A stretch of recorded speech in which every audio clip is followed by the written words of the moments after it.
Hello mga ka-cancer, cancer, mga water sign there.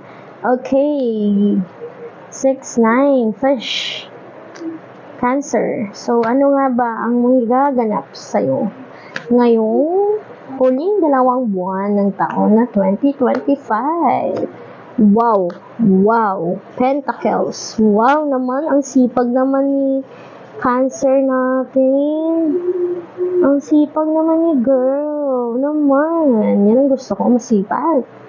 Okay. So, ang masasabi ko, Cancer, ang galing mo. Cancer, you deserve a round of applause. You know why, Cancer? You did a great job. You did all the things na kailangan mong gawin upang maging successful ka sa life. And this last 2 months of your life,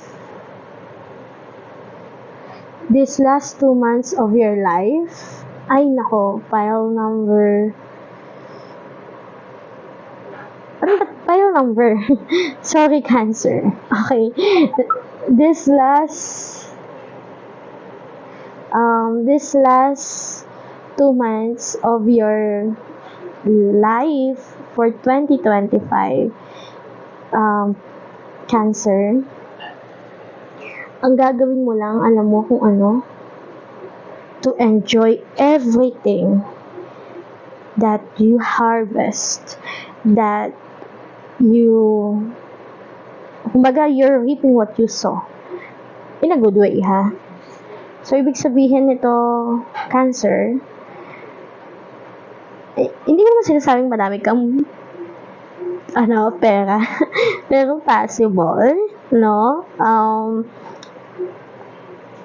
Basta alam mo, Cancer, natutuwa ako sa energy mo. Parang, ang fulfilling. I know, money can't buy happiness, but, hello, we need money in life. And, that's what you'll be having, no? Bakit ba ako pile? Gusto mo ba ng pick a card reading, Cancer? Sige, huwag ka mag-alala. Gagawan kita ng reading. Okay? Gagawa ako ng panibagong pick a card reading. Okay? So, Cancer, nakikita ko dito na in terms of physical aspects, of material aspects, no? You're good. Stability, you're good. Bakit? Pinaghirapan mo. Hindi naman to hindi to putyo-putyo lang. Cancer, hindi to binigay lang sa'yo. Kumbaga, itinanim mo, tumubo, at naging maayos talaga.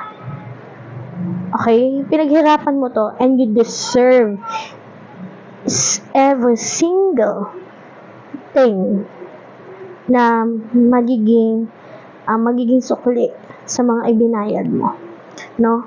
So, the last 2 months of your 2025, Cancer, it's all about enjoying your life to the fullest, especially in physical aspect or material aspect.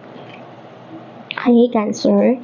So, if you want to spend time with your dogs, with your pets, with the things that you like in love,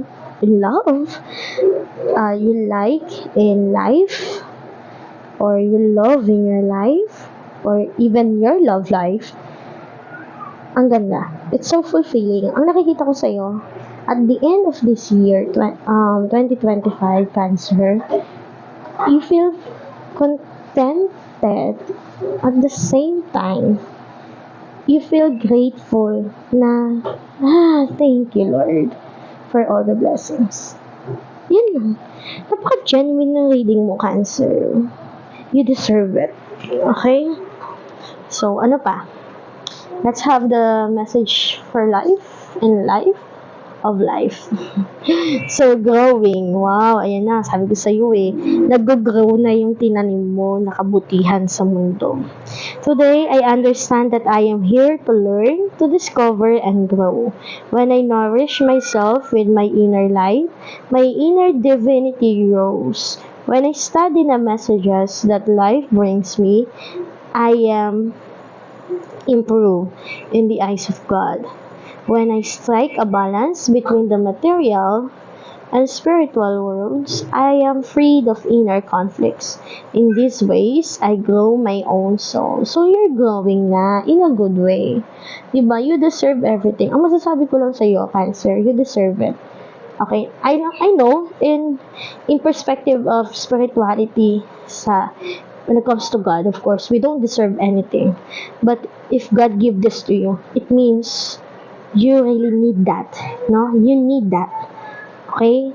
At dahil yun sa awa niya, and you should be grateful. And I know you're grateful naman. That's why you are having these things. Yeah. Congrats, Cancer. Congratulations. Okay?